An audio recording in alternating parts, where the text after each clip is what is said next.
నమస్తే, welcome to Suman TV. నేను మీ విష్ణు. ప్రస్తుతంతో పాటు certified financial planner Ram Prasad గారు ఉన్నారు. వారితో మాట్లాడదాం.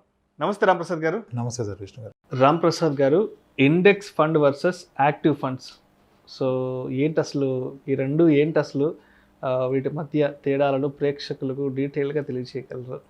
విపరీతమైన ప్రాచుర్యంలోకి వచ్చేసాయి ఇండెక్స్ ఫండ్స్. ఎందుకంటే ఫండ్స్ ప్రాచుర్యంలోకి వచ్చేసాయి.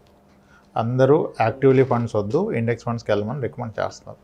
దానికి రీజన్స్ ఉన్నాయి, స్ట్రాంగ్ రీజన్స్ ఉన్నాయి. గత 3 ఏళ్ళుగా 2018 నుంచి ఇండెక్స్ ఫండ్స్ యాక్టివ్లీ మేనేజ్డ్ ఫండ్స్ని బీట్ చేయడం జరిగింది. ఓకే, మరీ హ్యూజ్ మార్జిన్ కాకపోయినా విత్ డీసెంట్ మార్జిన్తో బీట్ చేశారు. సో యాక్టివ్లీ మేనేజ్డ్ ఫండ్ అంటేనేమో ఒక ఫండ్ మేనేజరు అతనికి ఉన్న గెలాక్సీలో ఏ ఫండ్లో ఎంత వెయిటేజ్ అన్నా, ఏ స్కీమ్లో ఎంత వెయిటేజ్ అన్నా పెట్టుకుంటే that is an active fund. అంటే యాక్టివ్గా ఎలకేషను తగ్గించాలు, పెంచాలు, చర్న్ చేయటాలు చేస్తే అది యాక్టివ్ ఫండ్. ఇండెక్స్ ఫండ్ అంటే ఒక ఇండెక్స్లో ఉన్నదాన్ని యాస్టీజ్గా రిప్లికేట్ చేయటమే ఇండెక్స్. నిఫ్టీ 50 అంటే నిఫ్టీ 50లో ఉన్న స్టాక్స్లో వాటికి ఉన్న వెయిటేజ్ని పెట్టేస్తే అది ఒక సిస్టమ్ చేయగలుగుతుంది. ఆ పని దానికి మనిషి అవసరం లేదు. అదే ఇండెక్స్ ఫండ్ అంటారు. ఇండెక్స్ని రిప్లికేట్ చేస్తాయి.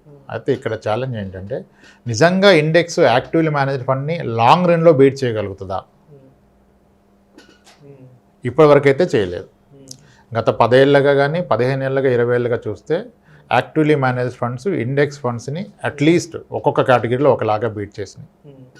4% ఆల్ఫా ఇచ్చిన ఇండెక్స్లు ఉన్నాయి. ఇండెక్స్ కన్నా అడిషనల్గా యాక్టివ్ ఫండ్స్ ఇచ్చాయి. 4% అడిషనల్ రిటర్న్ కంపేర్ టు 12%. అక్కడ 12 ఇచ్చి ఇండెక్స్ ఇది 16 ఇచ్చిందంటే that's almost like 30% additional return. That's a big return.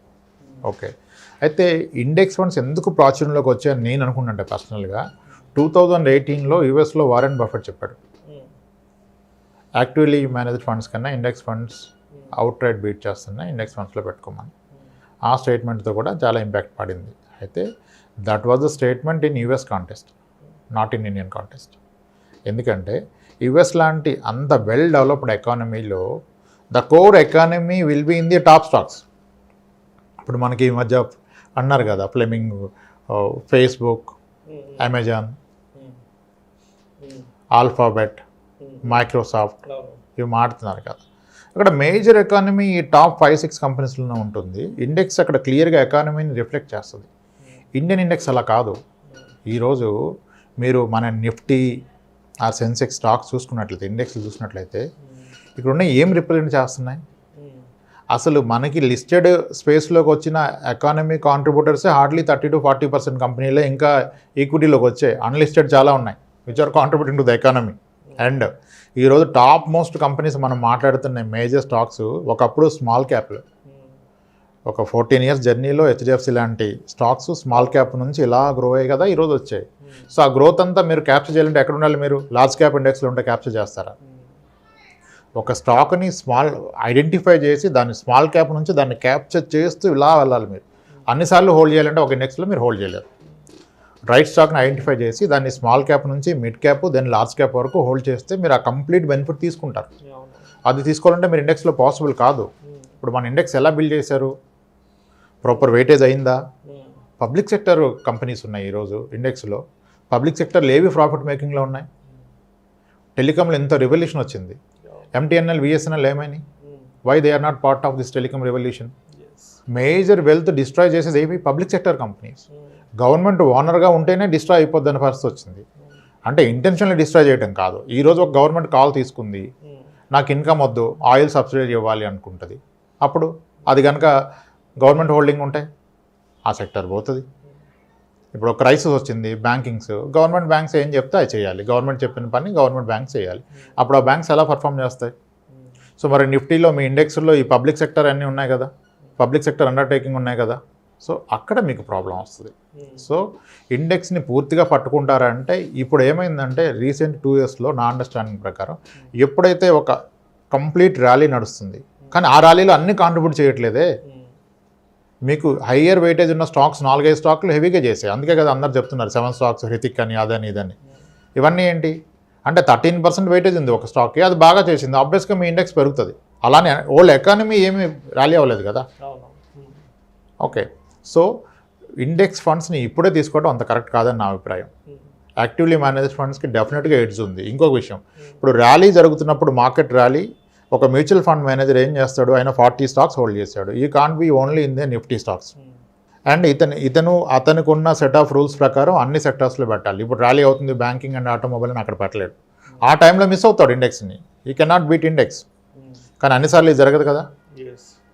ఈ స్పెసిఫిక్ పీరియడ్కి బీట్ చేసింది కదా అని చెప్పేసి ఇదే రైట్ అని దీంట్లోకి దూకొద్దు. మనం ఇన్వెస్ట్మెంట్ ప్లాన్ చేస్తుంది రాబోయే 10 ఇయర్స్కి 15 ఇయర్స్కి అన్నప్పుడు 10-15 ఇయర్స్లో ఎలా ఉండే అవకాశం ఉందో చూసుకోవాలి. ఇప్పుడు ఇండియా ఏమీ అంత గ్రోనప్ ఎకానమీ కాదు.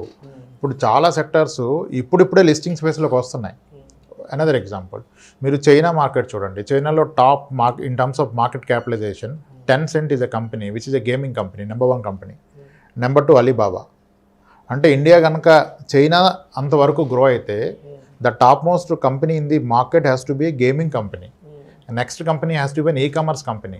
Wear is our gaming companies? Where is our Indian e-commerce companies? Are they in index?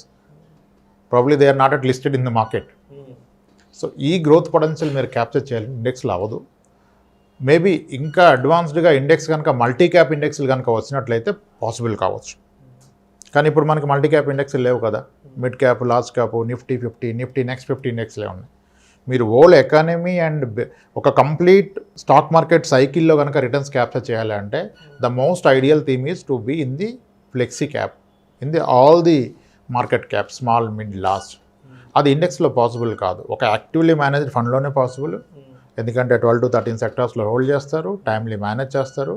ఈ బుల్ రన్లో అవ్వలేదు.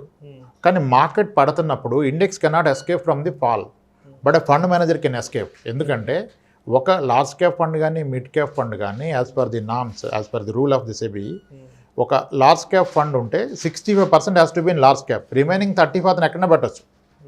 స్మాల్లో పెట్టచ్చు, మిడ్లో పెట్టచ్చు, లేదా క్యాష్లో కూర్చోవచ్చు. మార్కెట్ ఫాల్ ఉన్న టైంలో 65% లార్జ్లో పెట్టేసి మిగిలిన 35% అయినా క్యాష్ మీద కూర్చుంటాడు. Then probably you can down side the fall. ఒక బిజినెస్ సైకిల్ కంప్లీట్ అయినప్పుడు, ఒక మార్కెట్ సైకిల్ కంప్లీట్ అవ్వడానికి 10 ఇయర్స్ పడుతుంది. ఆ 10 ఇయర్స్ తర్వాత you will be able to judge it rightly. 1 year 2 years return చూస్తే మీరు ట్రాప్ చేయబడతారు.